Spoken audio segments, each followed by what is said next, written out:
The following content depicts found footage, audio recordings, and assembled files. The events, locations, and individuals depicted are fictional to ensure anonymity. Viewer discretion is advised. Share your experiences and reactions in the comments. They may be used in future studies of unexplained phenomena.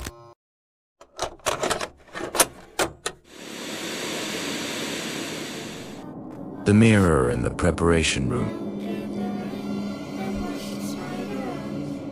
I stepped into the funeral home feeling the weight of my own nervousness. The air was thick with a metallic temps, mingled with a faint, cloying scent of formaldehyde. Every footstep echoed across creaking floors, as though the building itself were murmuring warnings I could barely hear. I was the newest intern, small and jittery among the staff who moved with a confidence I lacked. Whispers floated from the senior mortician as I passed. "Don't stare too long at the mirror," one said, almost under his breath. Another smirked, but didn't correct him. I nodded politely, though primera did NT understand why a simple mirror could merit such caution. Still, the unease lingered, twisting with each breath I took. I unpacked my tools quietly, the shadows of the preparation room pressing close. The mirror loomed at the far wall, framed in ornate, aged wood. I kept my eyes averted, pretending not to notice, but part of me wanted to look.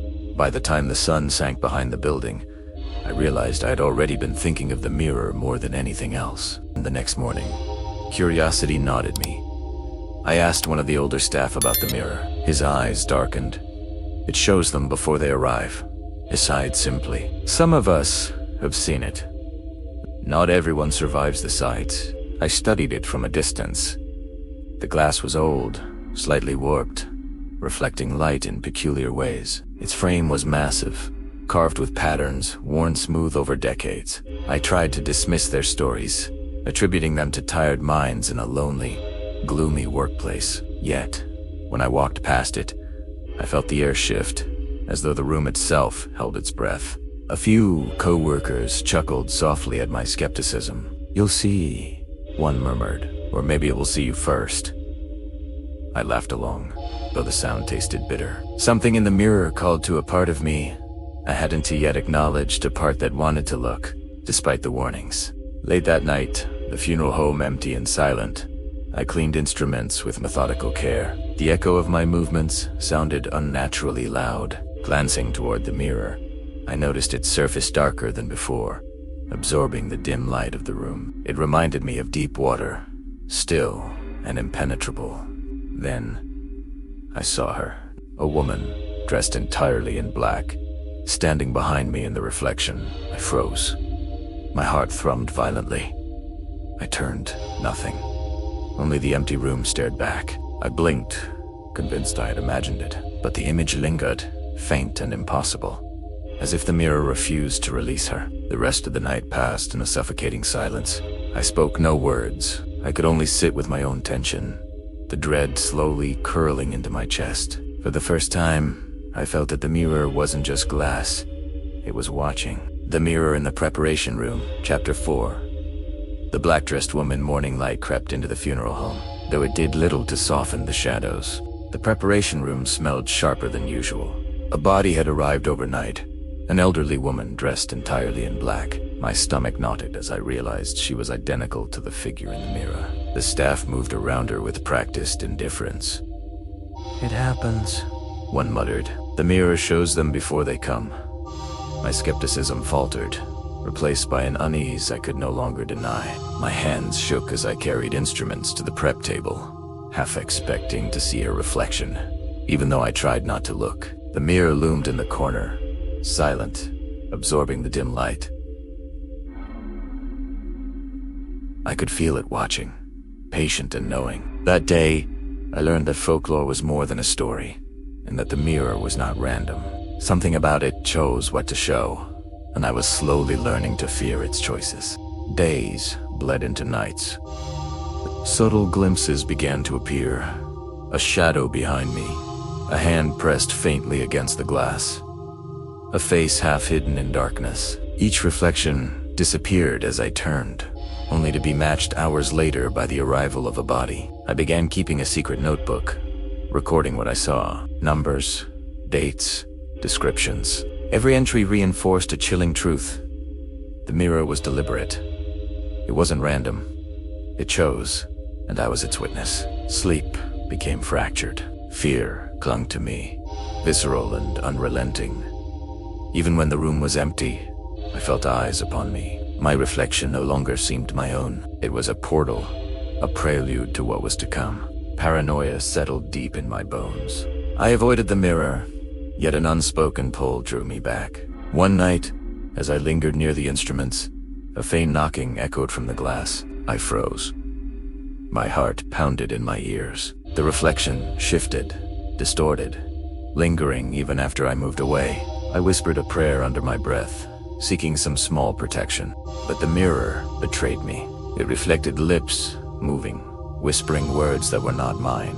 I stepped back, trembling, feeling a cold weight settle over my chest. The mirror waited, patient and relentless. Silence filled the room, but the unease remained, coiled and suffocating. Whatever it wanted from me, it would not be denied. I cornered my supervisor during a rare, quiet moment. His face was grave, shadows deepening under the dim lights. "It's been here longer than the building itself," he confessed. His voice was low, trembling with something I couldn't name. He spoke of past employees who called it a portal of memory, showing not the future, but the inevitable. I swallowed hard, the words sinking like stones into my chest. He leaned closer. "The only advice," he said, "is never to see yourself inside it." I nodded, though fear churned in my stomach. Every night, I felt its pull, a silent command. The mirror was no longer a tool for observation. It was a force that demanded attention, a presence I could not escape. That evening, I avoided its surface, yet my mind replayed the warning relentlessly. Restless, I stayed late again. The preparation room was empty, but the mirror seemed alive, darker, absorbing the faint light. My steps slowed, drawn to it despite my terror. And that it was not a stranger this time, but my own body lying still on the morgue table. Heart hammering, breath caught in my throat. I staggered back.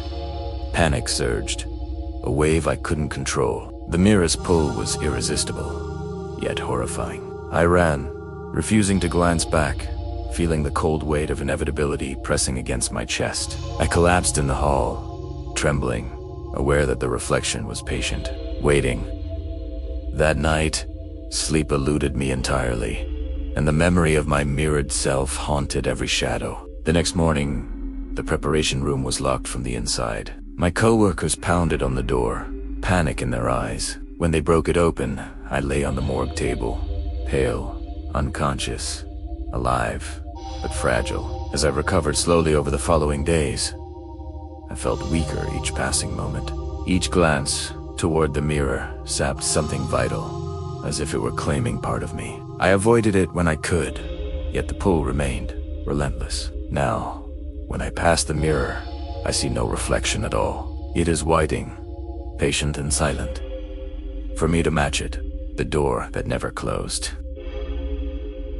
I've been working in the family-run funeral home for years, long enough to know every creak and shadow. The hallways are quiet most of the time, the faint scent of embalming chemicals lingering like an unwelcome guest. Tonight, as I move through the narrow corridor, I notice the old wooden door at the end, the one everyone calls the door that never closes. The staff has always joked about it, claiming spirits use it to follow the bodies to the other side. I've laughed off those stories countless times.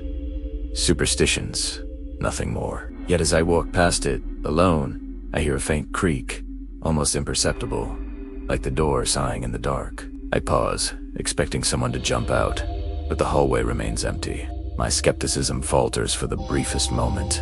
The sound repeats, softly now, teasing my attention. I shrugged it off and continue my rounds, though a small, uneasy knot forms in my stomach.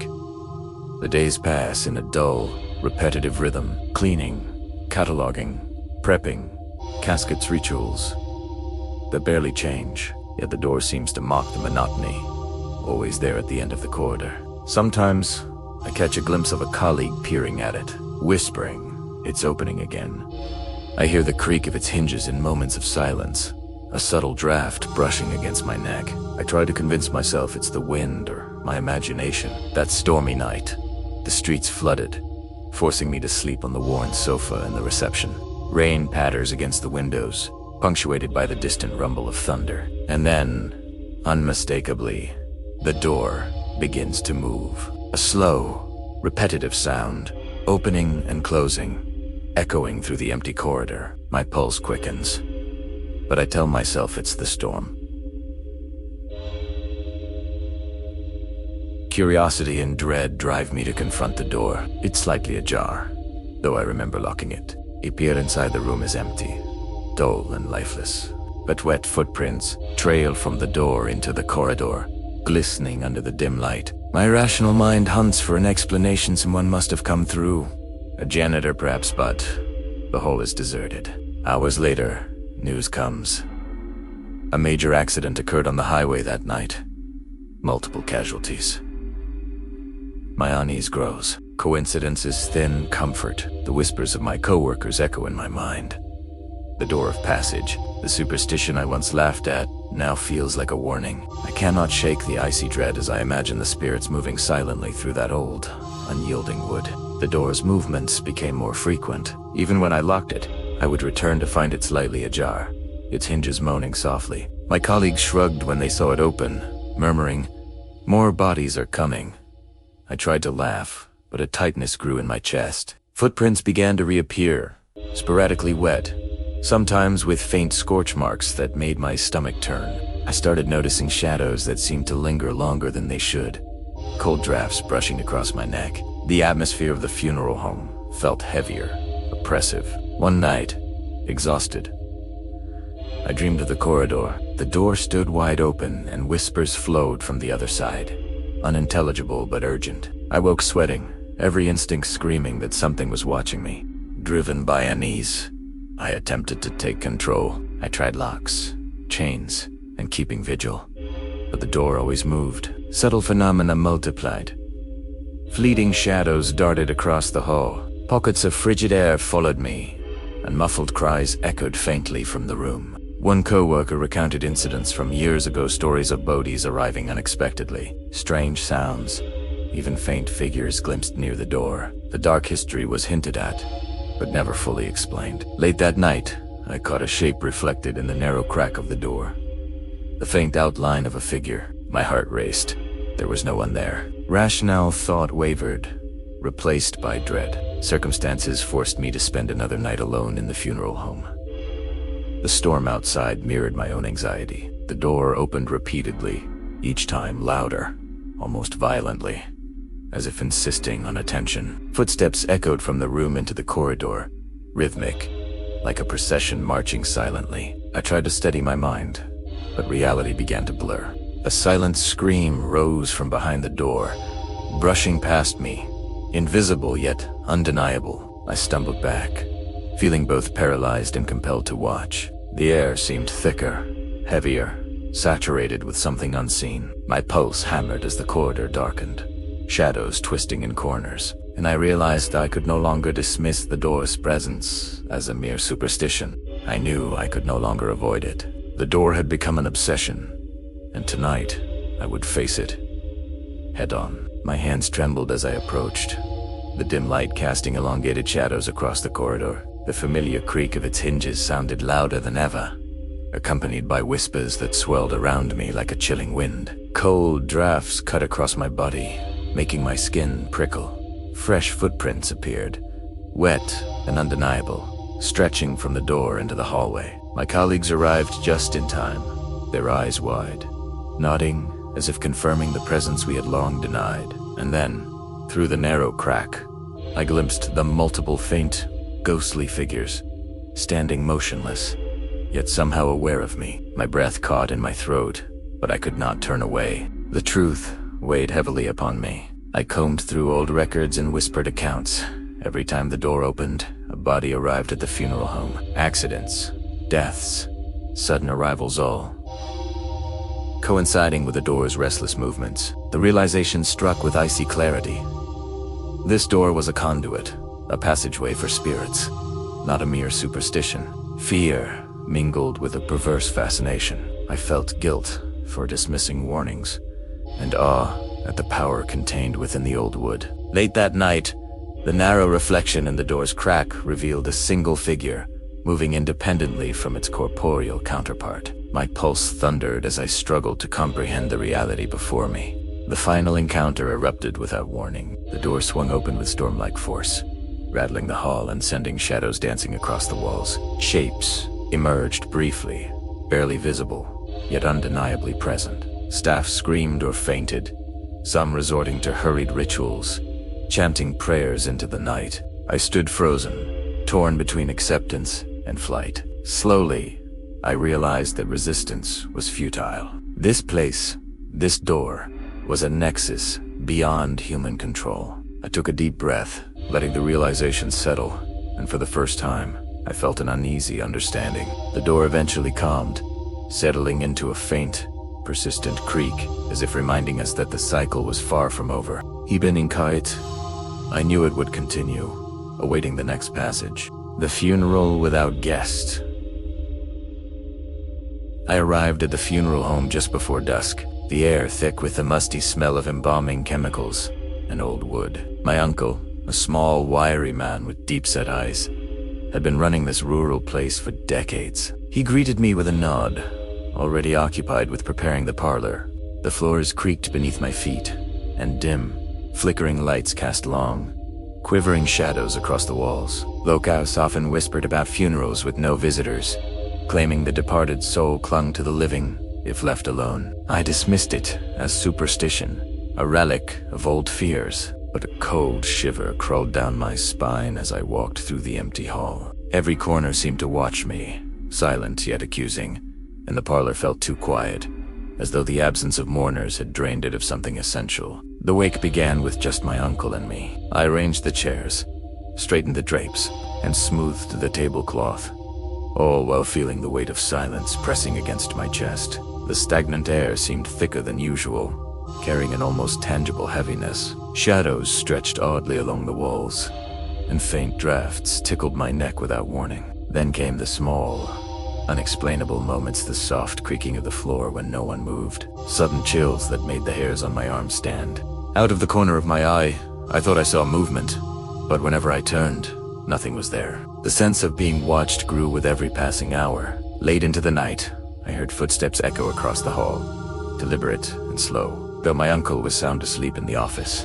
I returned to the parlor, expecting it to remain as still as I had left it, but 2 chairs near the casket were now occupied, though no one sat there. The body itself resisted every attempt to move it. It felt heavier than any man could reasonably weigh. My hands trembled, not from exertion but from unease. The oppressive atmosphere seemed to thicken, as though the room itself were alive and watching my every move. My reflection in the polished wood of the coffin revealed more than just fear. I caught a fleeting, almost imperceptible shadow behind me, downward at the edges of my mind.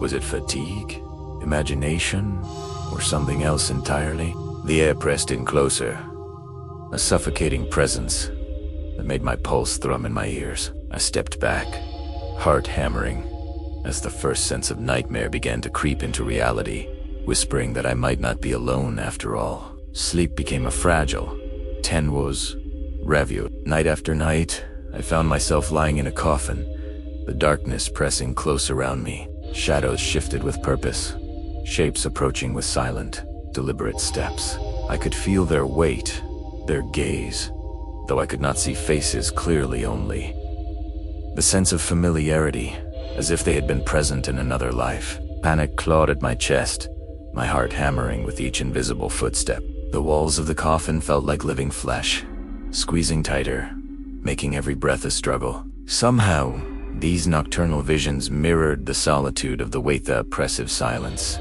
the sensation of being observed, the unrelenting weight of the dead. Each awakening left me drenched in sweat, a lingering cold on my skin. The room around me eerily still, but with the undeniable presence of something lingering.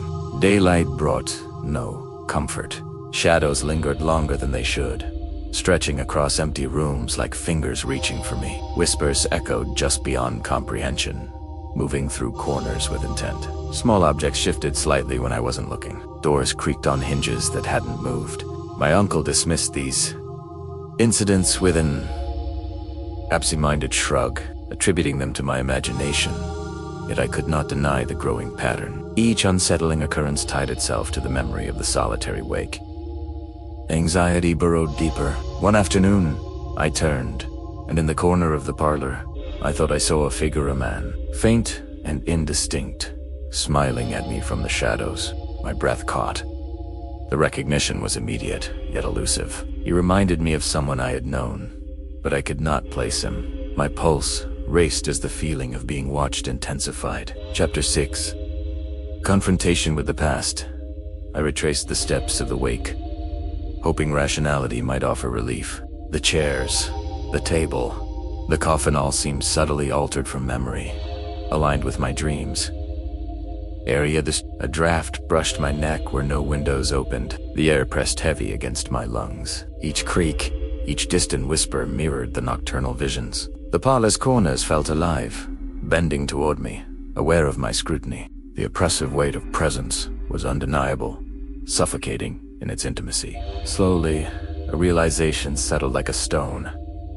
The solitary funeral was not mere superstition. It had been a conduit, a bridge, connecting the world of the living with something that clung and watched, lingering, tethered by the isolation of those first sleepless hours. My hands trembled as the truth sank in.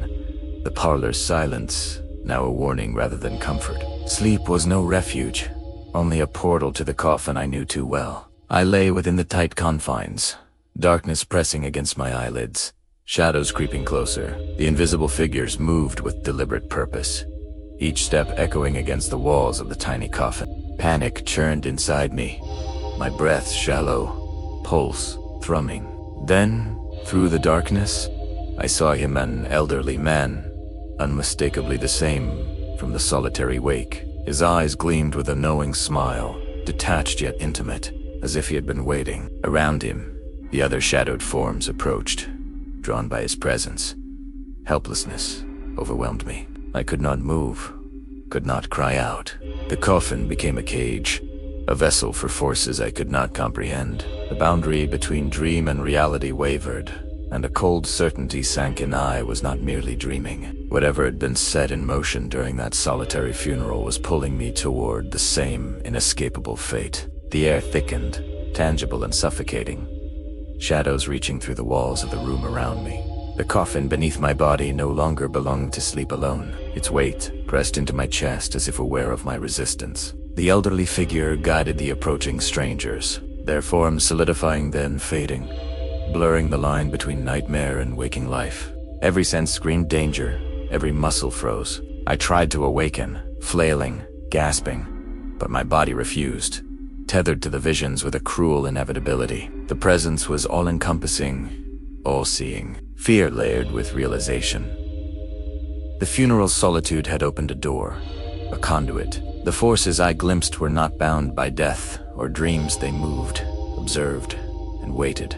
I questioned every sound, every shadow in the room, unsure whether I was still in the waking world or already crossing into another realm entirely. I awoke with a start, heart hammering, drenched in sweat, but the room was silent. Yet something lingered, an imprint, subtle but unmistakable, the oppressive awareness that I had been observed. The elderly man's smile from the dreams, both comforting and terrifying, lingered in my mind. I felt a shiver trace down my spine, a recognition that some things had shifted irreversibly.